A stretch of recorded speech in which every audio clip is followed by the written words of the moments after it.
If you've been keeping up with all the crazy drama between Mattie and Onlyjayus, things just took a super weird turn. For the first time in 7 years, I deleted all of my social media. For a few days, literally everyone thought Mattie had completely deleted her accounts as a quiet way of admitting she was guilty after those massive accusations dropped. But it turns out she didn't actually delete anything at all. She just planned a move to a different app to escape all the hate. She's posting these incredibly slow, unsettling updates where nobody can leave public comments under her videos, completely changing the vibe of how she usually acts online.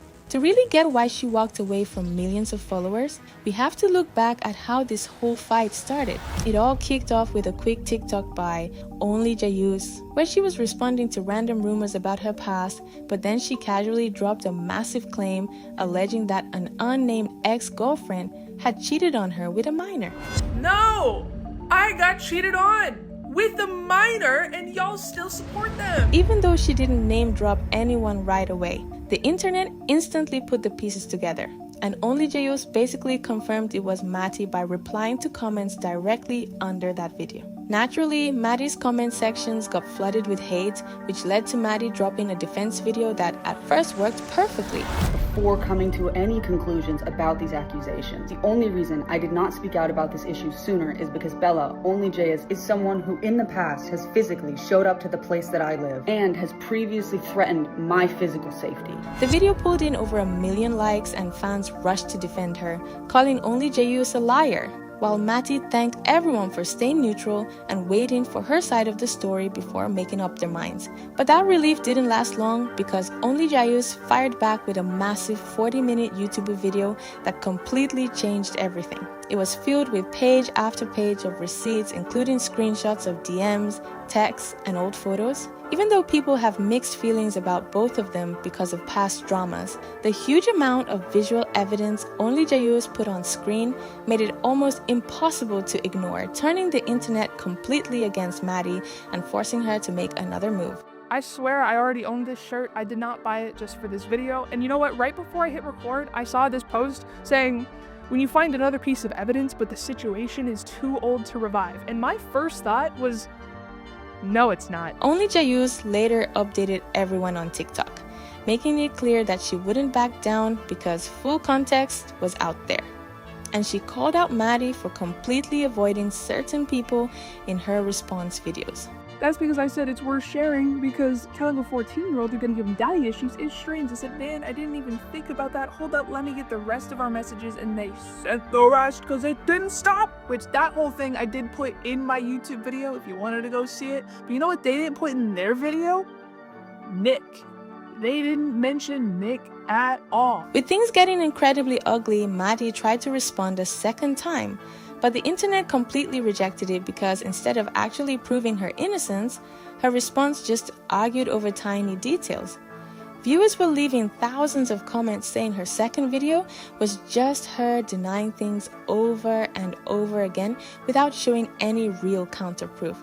For example, Onlyjayus revealed that Mattie sent her a cease and desist letter, but the internet ended up roasting it because it was filled with basic spelling mistakes and typos, making it look like Mattie just typed it up herself in a panic rather than hiring a real lawyer.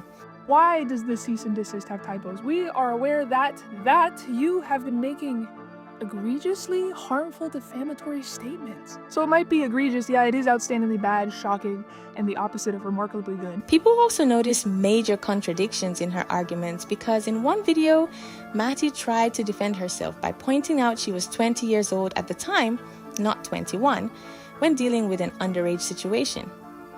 Viewers immediately pointed out that the age difference didn't matter because she was still an adult talking to minors, and changing the numbers by 1 year didn't make the situation look any better. On top of that, people were frustrated that Mattie spent a massive chunk of her 13-minute video attacking Onlyjayus' character instead of addressing the actual screenshots or the situation with her old roommate Nick, who allegedly offered alcohol to minors. She conveniently ignored a lot of the heavy receipts that Onlyjayus put out, which made her audience even more suspicious. No, I was not touching up on minors and buying them alcohol at 21. Who do you think I am? I was 20. Just when it seemed like a never-ending argument between the two of them, a completely new person entered the mix and made things way worse for Mattie when a creator named Nora came forward. She backed up a lot of the timeline that Onlyjayus talked about and explained that this whole thing goes back to 2021. It revolves around Mattie's old roommate, Nick, who Nora had actually filed a police report against for assault. According to Nora, Mattie was absolutely no help to the police case and continued to protect her roommate, even though multiple girls were coming forward with serious stories about his behavior. The text messages to Onlyjayus saying that I wanted to be involved was because I had to file a police report against Mattie's roommate Nick back in 2021, and Mattie was no help to that case at all. This completely messed up Mattie's defense because she kept claiming she had nothing to do with giving alcohol to minors, but Nora pointed out that Mattie was an adult hanging around 17-year-olds in an environment where underage drinking was happening. While Nora explicitly stated she wasn't accusing Mattie of a direct crime against her, she made it clear that an adult creator choosing to surround herself with minors is incredibly weird behavior. The internet quickly realized Mattie was playing word games, arguing that she legally couldn't buy the alcohol because she was underage, while totally ignoring the claim that she provided the apartment for minors to drink it, which brings us right back to those strange new videos she's been posting lately. My experience with Mattie when I was 17 years old was very inappropriate and very weird behavior coming from somebody who was 20 years old. And no matter what, 17 and 20 is not right, even if it is a 3-year age gap, even if the person is just about to turn 18, it doesn't matter. That is still a minor and an adult. When these smaller claims started piling up without exact screenshots, the internet split even further, with some people calling out the victims for waiting so long to drop their stories. I love how people speak out when the heat is on them. They're both trash. If you knew and said nothing, you are also the problem. Something about Bella is weird. She's giving obsessive sex vibes. Once TikTok and Instagram became completely unusable due to all the hate, Mattie made her major move to Snapchat stories. This is a classic move for influencers in trouble because Snapchat doesn't have public comment sections, acting like a shield so she can talk directly to an audience without seeing thousands of people calling her out in real time. But the weirdest part of this whole situation isn't the app switch. It's how much Mattie's actual personality changed. Because if you've ever seen her old content, you know she is normally bursting with loud, fast-paced, high-energy comedy. She used to make very wholesome, lighthearted videos that were super highly edited. So I just got a new car, and right now she is not equipped to survive the apocalypse. There's nothing filling her up. So come with me to grab the supplies. Oh my gosh, it's quiet today. First up, we have Midol in case my uterus decides to go to war. But the videos coming out on Snapchat look like a completely different person because Mattie is just sitting quietly in a car or walking through an empty apartment, speaking incredibly slowly and with almost zero emotion.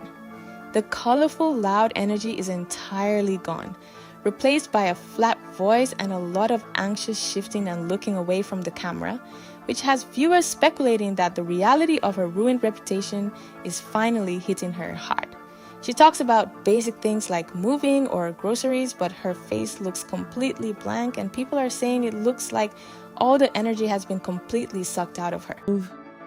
Hopefully there's only another couple days left of this. It's getting exhausting driving so far every day to get back and forth between my new and old place.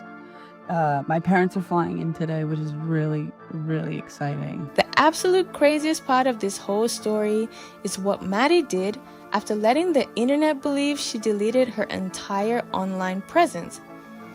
After a few days of total silence, she hopped back onto Snapchat to announce that everyone had completely misunderstood her because her dad saw all the rumors online saying she was gone for good, which forced Mattie to clear the air and admit that every single one of her accounts with millions of followers is still completely active. She just deleted the apps from her personal phone to stop doom scrolling. I had a conversation with my father, and it seems as though I need to clear up that I did not delete all of my social media. Go to any account I've ever made, girl, it's still up. I just deleted them from my phone because I needed a break.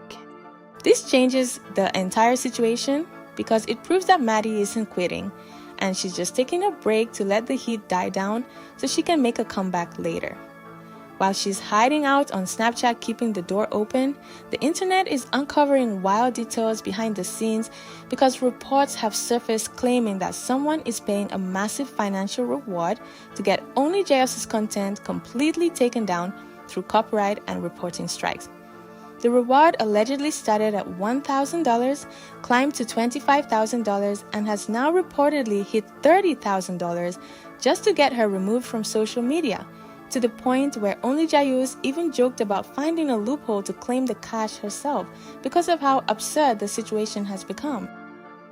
Went from $1,000 to $2,000 to get a video taken down of mine, and upping it from $25,000 to $30,000. $30,000, half your net worth, to remove my account. I have connections at TikTok, and I've already talked to them. I'm very much considering deleting my account, getting the money, and then just reinstating. As the drama continues to drag out, the internet has become completely divided, and honestly, a lot of people are getting toxic. On one side, people are looking at Onlyjayus' past internet controversies, like her history of using racial slurs as a teenager, and arguing that she shouldn't be trusted or supported. Mattie has also fired back by claiming their past relationship was incredibly toxic, alleging that Onlyjayus once threatened to hurt herself just to blame it on Mattie, which adds another messy layer to the whole debate. And I did call attention to Bella's behavior towards me because it shows that Bella is consistently tormenting my life and refusing to take accountability. Because of this, a huge chunk of the community is stepping back and saying that both creators are entirely in the wrong. Viewers are questioning why these screenshots and stories are only coming out right now, while others are pointing out that a person's past bad behavior doesn't mean you should automatically dismiss potential victims who are coming forward with real receipts. People are realizing you can strongly dislike both of them while still looking at the evidence clearly. With Mattie hiding out on Snapchat and Onlyjayus hinting that more could be on the way if this goes to court, it's clear this fight is far from over. But I want to hear from you guys. Do you think Mattie's break is a sign of guilt, or are people completely overanalyzing her videos? Drop your thoughts in the comments below. Keep it respectful and let's talk about it. If you made it this far, please subscribe to help the channel grow. Thank you so much for watching, and I will see you in the next video.